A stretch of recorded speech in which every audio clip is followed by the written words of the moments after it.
नमस्कार विद्यार्थी मित्रांनो, तर माझ्या YouTube चॅनलमध्ये मी तुमचं सहर्ष स्वागत करीत आहे. तर तुमच्यासाठी एका महत्त्वपूर्ण विषयावरती व्हिडिओ घेऊन आलो आहे. तो म्हणजे जी पोलीस भरती आहे, मुंबई पोलीस भरती. तर याच्यामध्ये काही इम्पॉर्टंट घटक आहेत, त्याच्यावरती 100% प्रश्न विचारतात. तर त्याची तुम्हाला माहिती सांगण्यासाठी मी हा व्हिडिओ घेऊन आलेला आहे. त्यामुळे व्हिडिओ शेवटपर्यंत पहा आणि माझ्या चॅनलवरती नवीन असाल तर हा प्रश्न जो आहे इतिहासातील महत्त्वाच्या लढाया ज्या आहेत त्याच्यावरती प्रश्न विचारला जातो, जे की 16व्या ते 20व्या शतकापर्यंत जेवढ्या लढाया झाल्या त्याची तुम्हाला मी माहिती सांगणार आहे आणि याच्यावरती 100% प्रश्न विचारला जातो. त्यामुळे व्यवस्थित लक्षात ठेवा. तर बघा, पहिली तर आहे दीवची लढाई आहे. तर ही झाली होती, कोणामध्ये झाली होती बघा, पोर्तुगीजमध्ये झाली होती आणि कालिकतचा झामोरिन, त्याच्यानंतर गुजरातचा सुलतान आणि इजिप्तचा मामतक सुलतान यांच्या संयुक्त ताफा यांच्या मध्ये झालं होतं आणि ऑटोमन साम्राज्य आणि व्हेनिस प्रजासत्ताक यांच्या पाठिंब्याने काय झालं होतं.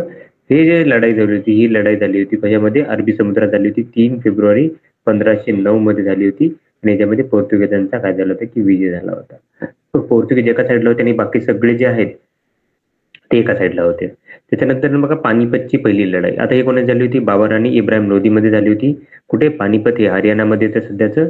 21 एप्रिल 1526 मध्ये झाली होती ही आणि याच्यामध्ये काय झालं की बाबराचा विजय झाला होता आणि इथंच काय झालं की मुघल साम्राज्याची काय झाली की स्थापना झाली होती. त्याच्यानंतर पुढे जाऊयात, ही खानव्याची लढाई आहे. कोणामध्ये झाली होती, बाबर आणि राणा सांगामध्ये झाली होती. खानवा येतो राजस्थानमध्ये. कधी झाली होती, 16 मार्च 1527 मध्ये झाली होती आणि याच्यामध्ये बाबरचा काय झाला होता की विजय झाला होता. त्याच्यानंतर चंदेरीची लढाई आहे. याच्यामध्ये झालं होतं राजपूत आणि मुघलांमध्ये झाली होती. कधी झाली होती, म्हणजे मुघल म्हणजे हेच बाबर येतो. तर ही झाली होती 20 जानेवारी 1528 मध्ये झाली होती आणि याच्यामध्ये बाबरचा विजय झाला होता. त्याच्यानंतर पुढचं आहे घागराची लढाई. आता घागरा जी आहे ही नदी आहे. तर बघा, ही लढाई झाली होती बाबर आणि महमूद लोधीमध्ये. दिल्लीचा सुलतान होता हे आणि त्याच्यानंतर नुसरत शाह बंगालचा सुलतान होते. यांचे संयुक्त सैन्य झाले होते, म्हणजे बाबर आणि या दोघांचे संयुक्त. घागरा नदी बिहार मध्ये येते, ही सपोज बिहारच्या याच्यात येते. 6 मे 1529 मध्ये झाली होती आणि याच्यामध्ये बाबरचा विजय झाला होता. त्याच्यानंतर चौसाची लढाई येते, शेरशाह मध्ये झाली होती आणि हुमायून मध्ये झाली होती. ही झाली होती चौसा, जे की हे आहे बक्सर बिहार मध्ये झाली होती 16 जून 1539 मध्ये आणि इथे शेरशाहचा विजय झाला होता. त्याच्यानंतर कन्नौजची लढाई येते. कन्नौजची लढाई झाली होती शेरशाह सुरी आणि त्याच्यानंतर झाली होती हुमायून मध्ये झाली होती. कधी, कन्नौज इथं उत्तर प्रदेश मध्ये येते. हे 17 मे 1540 मध्ये शेरशाहचा इथे विजय झाला होता. त्याच्यानंतर सरहिंदची लढाई, याच्यामध्ये हुमायून जो आहे मुघल सम्राट होता आणि सिकंदर शाह सुरी याच्यामध्ये झाली होती फतेहगड पंजाब इथे. 15 जून 1555 मध्ये हुमायूनचा विजय झाला होता आणि मुघल साम्राज्याची पूर्ण स्थापना इथं झाली होती सरहिंदच्या लढाईमध्ये. त्याच्यानंतर पुढची आहे पानिपतची दुसरी लढाई. याच्यामध्ये झाली होती अकबरमध्ये आणि कुंडमध्ये झाली होती, हेमूमध्ये झाली होती. आता हे पानिपत हे ठिकाण आहे इथं हरियाणा. 5 नोव्हेंबर 1556 मध्ये झाली होती. याच्यात अकबरचा विजय झाला होता. त्याच्यानंतर तालिकोटची लढाई येते. ही येथे विजयनगर साम्राज्य आणि डेक्कनचा जो सुलतान होता याच्यामध्ये झाली होती. तालिकोट कर्नाटकमध्ये येतं. 23 जानेवारी 1565 मध्ये आणि याच्यात डेक्कनचा जो सुलतान आहे त्याचा विजय झाला होता. त्याच्यानंतर हल्दीघाटची लढाई फेमस आहे. त्याच्यामध्ये मेवाडचे महाराणा प्रताप आणि अकबरचे सैन्य याच्यामध्ये काय झालं की याच्यात हे झाली होती, लढाई झाली होती. त्याच्या हल्दीघाटी येतं, हे येतं राजस्थानमध्ये. 18 जून 1576 मध्ये झाली होती. मुघलांचा इथं विजय झाला होता, म्हणजे मुघलांचा म्हणजे अकबराचे सैन्य ज्याचं नेतृत्व मानसिंगनं केलं होतं. त्याच्यानंतर करतारपूरची लढाई येते. ती येथे शीख आणि मुघल साम्राज्यामध्ये झाली. करतारपूर, जे की ऍक्च्युली जो करतारपूर आहे कॉरिडॉर, तो पंजाबमध्ये येतो. 15 एप्रिल 1635 मध्ये आणि इथे शिखांचा विजय झाला होता. त्याच्यानंतर पुढचं आहे मुघल सफीद युद्ध झालं होतं. तर हे झालं होतं मुघल आणि सफाविद मध्ये झालं होतं. सफेद साम्राज्य अफगाणिस्तानमध्ये येते. 1649 ते 1653, 4 वर्ष झालं होतं जवळपास आणि सफाईचा काय झालं होतं, याच्यात विजय झाला होता. त्याच्यानंतर डेक्कनचे युद्ध हे चालूच होतं. हे होतं 1681 ते 1707 पर्यंत एवढे वर्ष चाललं होते हे युद्ध. याच्यात मराठ्यांचा विजय झाला होता आणि हे झालं होतं मराठा आणि मुघल साम्राज्यामध्ये झालं होतं हे. त्याच्यानंतर पुढची आहे वसईची लढाई. याच्यामध्ये मराठा साम्राज्य आणि त्याच्यानंतर पोर्तुगीज याच्यामध्ये काय झाली होती, ही लढाई झाली होती. वसई जे की मुंबईचा पार्ट येतो 17 फेब्रुवारी 1739 ते 16 मे 1739 मध्ये झाला होता. मराठ्यांचा विजय झाला होता. कर्नालची लढाई येते नादिरशाह आणि मोहम्मद शाह मध्ये येते. ही कर्नाल हरियाणा 24 फेब्रुवारी 1739 मध्ये नादिरशाहचा विजय झाला होता. त्याच्यानंतर येते कुलाशेलची लढाई येते. त्रावणकोर राज्य आणि Dutch east India company UOC त्याला म्हणतात. कालाचोल तमिळनाडूमध्ये येते 10 ऑगस्ट 1741 मध्ये झाली होती. त्रावणकोरचा विजय झाला होता.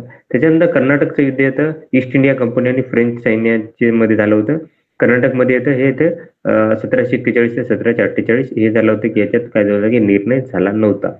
त्याच्यानंतर पुढचं येतं दुसरे कर्नाटकचं युद्ध. हे झालं होतं हैदराबादचा निजाम आणि कर्नाटकचा नवाब याच्यामध्ये झालं होतं. प्रत्येकाला ईस्ट इंडिया आणि फ्रेंच कंपनीने काय झालं की पाठिंबा दिला होता. आता हैदराबादचा निजाम होता त्याला ईस्ट इंडिया कंपनीने आणि कर्नाटकच्या नवाबाला फ्रेंचाने हे दिला होता. हे झालं होतं 1749 ते 1754 मध्ये. याच्यामध्ये मुझफ्फर जंग या हैदराबादच्या नवाब म्हणून नियुक्त करण्यात आले होतं आणि मोहम्मद अली याला कर्नाटकचा नवाब म्हणून नियुक्त करण्यात आले होते. प्लासीची लढाई. आता प्लासीची लढाई झाली होती ईस्ट इंडिया कंपनी आणि बंगालचा नवाब जो होता सिराजुद्दौला याच्यामध्ये झाली होती. प्लासी कलकत्त्याजवळ आहे ते 23 जून 1757 मध्ये झाली होती आणि ईस्ट इंडिया कंपनीचा काय झालं होतं की याच्यामध्ये विजय झाला होता आणि इथूनच काय झालं होतं की ब्रिटिश साम्राज्याची सुरुवात करण्यात आली होती. त्याच्यानंतर पुढचं आहे तिसरे कर्नाटक युद्ध. हे झालं होतं ईस्ट इंडिया कंपनी आणि फ्रेंचमध्ये. ते झालं होतं 1758 ते 1763 मध्ये आणि ईस्ट इंडिया कंपनीचा इथे विजय झाला होता. वांडिवासची युद्ध ज्याला की तिसरे कर्नाटक युद्धही म्हणतात. हे झालं होतं इंग्रज आणि फ्रान्समध्ये. हे येतं तमिळनाडूमध्ये 22 जानेवारी 1760 मध्ये झालं होतं. ईस्ट इंडिया कंपनीचा काय झालं होतं की इथं विजय झाला होता. त्याच्यानंतर पुढचा प्रश्न आहे पुढचे आहे पानिपतची तिसरी लढाई. ही झाली होती मराठा साम्राज्याने अहमदशाह दुरानीमध्ये. हे दुरानी अफगाणिस्तानमध्ये येतं. आता अफगाणिस्तान हा अफगाणिस्तानचा होता. ते झाली होती हरियाणा म्हणजे पानिपतमध्ये 14 जानेवारी 1761 मध्ये अफगाणिस्तानचा इथं विजय झाला होता. म्हणजे अहमदशाह दुरानीचा विजय झाला होता. त्याच्यानंतर बक्सरची लढाई ही झाली होती ईस्ट इंडिया कंपनी आणि मीर कासिम मध्ये झाली होती, जो की मुघलांचा प्रशासक होता. सिराजुद्दौलाचा नवाब होता हा.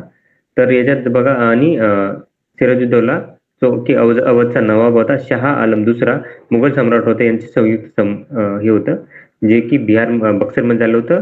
ते 22-23 ऑक्टोबर 1764 मध्ये झाली होती आणि ईस्ट इंडिया कंपनीचा विजय झाला होता. यालाच अहमदाबादचा तह झाला होता 1765 मध्ये.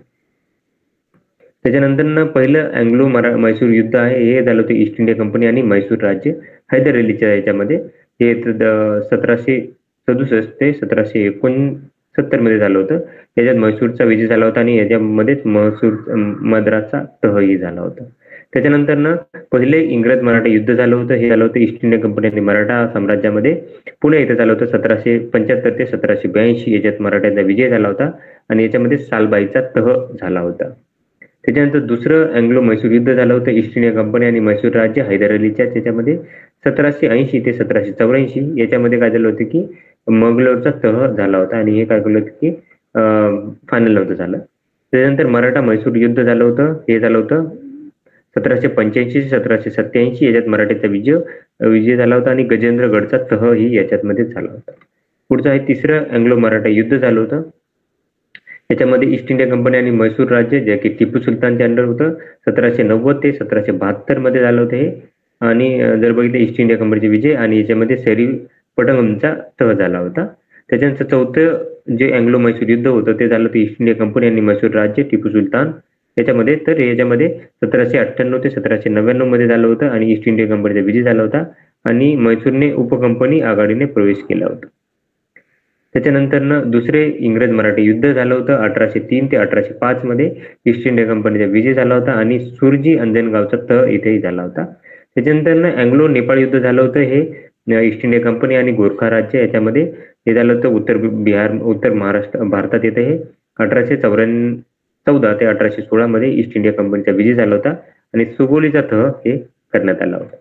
त्याच्यानंतर पहिले अँग्लो शीख युद्ध झालं होतं. हे झालं होतं ईस्ट इंडिया कंपनी आणि शीख साम्राज्यामध्ये 1845 ते 1846 मध्ये ब्रिटिशांचा याच्यात विजय झाला होता. त्याच्यानंतर दुसरे अँग्लो शीख युद्ध झालं होतं. हे झालं होतं बघा 1848 ते 1849 मध्ये झालं होतं. ईस्ट इंडिया कंपनीचा विजय झाला होता आणि शीख साम्राज्याचा इथं अंत झाला होता औपचारिकरित्या. त्याच्यानंतर तिसरं अँग्लो अफगाण युद्ध झालं होतं. ब्रिटिश ईस्ट इंडिया कंपनी आणि अफगाणिस्तानमध्ये झालं होतं. तर याच्यामध्ये युद्धविराम देण्यात आला होता आणि रावळपिंडीचा तह झाला होता आणि डुरंड रेषा जी आहे ती काय करण्यात होती की मान्य करण्यात आली होती. इम्फालची लढाई झाली होती भारतमध्ये, ब्रिटिश भारत आणि जपानच्या याच्यामध्ये सेकंड वर्ल्ड वॉर मध्ये. की मणिपूरमध्ये येतं इम्फाळ. 1944 मध्ये यात ब्रिटिश भारताचा विजय झाला होता. त्याच्यानंतर दुसरे अँग्लो अफगाण युद्ध हे भारतामध्ये झालं होतं, भारत आणि अफगाणिस्तान. त्याच्यामध्ये 78 ते 1880 मध्ये झालं होतं. याच्यात भारताचा विजय झाला होता, ब्रिटिश भारताचा, आणि गंडकपचा तह झाला होता. त्याच्यामध्ये अफगाणिस्तानला सेपरेट राज्य म्हणून घोषित करण्यात आलं. तर ही माहिती होती. आशा करतो ही आवडली असेल. तर अशाच महत्त्वपूर्ण माहितीसाठी माझ्या चॅनलला सबस्क्राईब करा.